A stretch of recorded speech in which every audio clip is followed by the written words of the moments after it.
Hello, friends, fiends, and fellow YouTubers, and welcome to episode 795 of the Daily Comic and Collectible. Today, the collectible of the day is the Mcfarlane Toys, Marvel Comics, 1/10 scale, Amazing Spider-Man number 1, Spider-Man Diorama Statue. What did Spider-Man do? Peter's on the outs with the Fantastic Four. He's on the outs with the Avengers. He's on the outs with Aunt May. No one wants to see Spider-Man except for Dr. Octopus. Ock's on Spider-Man's tail, and the Master Planner has something truly terrible planned for when he gets his tentacles on Spidey. All that, and what does Tombstone have planned? This 1/10 scale statue of Spider-Man with the diorama base is inspired directly from the cover artwork of The Amazing Spider-Man, issue number 1 from April of 2022 by artist Mark Bagley. This 8-inch scale figure collectible statue has an environmental diorama base and artwork backdrop scene. This Amazing Spider-Man statue diorama includes an art trading card with character artwork on the front with Mark Bagley's work and the comic synopsis on the back. This Spider-Man diorama statue with art backdrop comes in a collector's friendly window display box and was released in 2025 by Mcfarlane Toys. Now, the comic of the day is Marvel Team Up, Volume 1, Issue number 40, with the cover date of December 1975, featuring Spider-Man with the Sons of the Tiger, with story by Bill Mantlo, art by Sal Buscema, and cover by Sal Buscema. This story is titled Murder's Better the Second Time Around.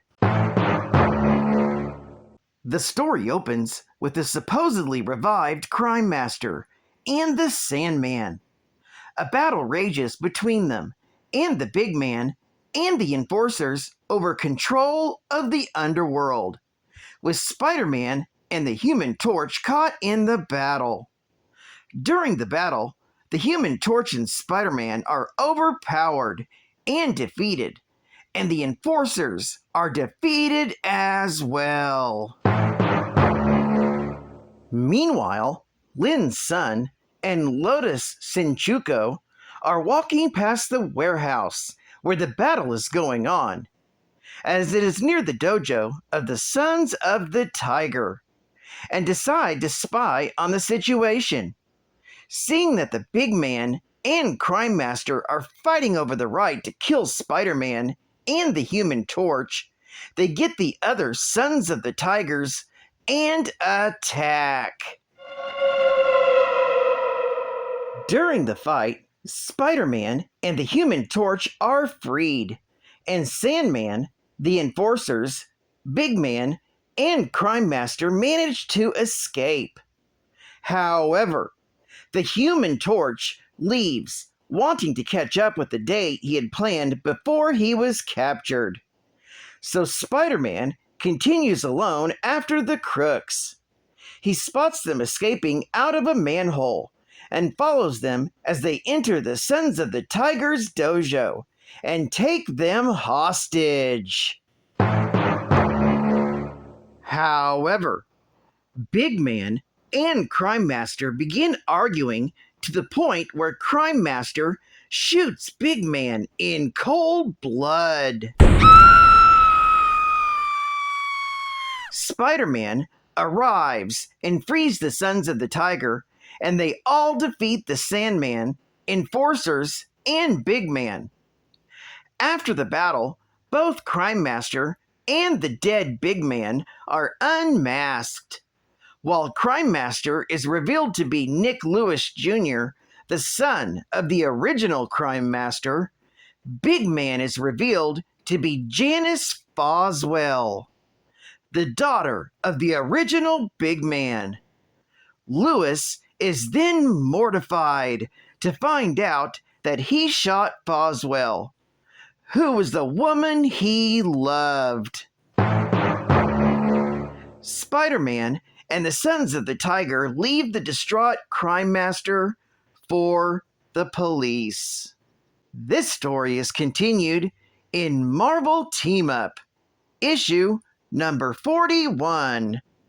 Geek Fact: the Crime Master and Big Man are seeking revenge against Spider-Man for the deaths of their predecessors, Nick Lewis and Frederick Boswell. These men died in Amazing Spider-Man, issue number 27 from August of 1965, and Amazing Spider-Man, issue number 52 from September of 1967. Bonus Geek Fact: the Human Torch departs, stating that he has a date to keep. This is a reference to Fantastic Four, issue number 164, from November of 1975, when he goes out on a date with Frankie Ray, the stepdaughter of the creator of the original Human Torch. Marvel Hostess Heroes: The Incredible Hulk and the Twins of Evil. In a mind-boggling attempt to destroy the Green Goliath, the Abomination and Wendigo join forces. Alone, I can fight you to a standstill. Together, we can render you helpless. Hulk only want to fight fair. The deadly duo leaves the Hulk defeated. But suddenly... It's the Hulk! Keep away! Hulk no like people. It's okay, Hulk. We'll help you. You've got to have something to eat, Hulk. Here's a Hostess fruit pie. Hostess fruit pie? You'll like the real fruit filling. And how about that flaky crust? Hulk happy now. Hulk thanks, boys. The Green Gargantua crashes off into the forest. I'm glad we had Hostess fruit pies to share with the Hulk. He ate them all. Apple, lemon, and cherry. Now Hulk takes care of unfinished business. In a strange way, I think he knows we're his friends. You get a big delight in every bite of Hostess fruit pies. Sometimes you wanna go where a channel on YouTube knows your name. And Captain's always glad you came. You wanna go where people know comics are never lame. You wanna go where chat rooms know your name. Buying comics in the world today takes everything you got. A comic book break from all your worries sure would help a lot. Wouldn't you like to get away? All those nights when money was tight just to buy your grail. Then your best friend had to sell it just to post your bail. And the replacement was lost in the mail. Thank God there's one place in the world where good old Captain knows your name. And he's always glad you came. You wanna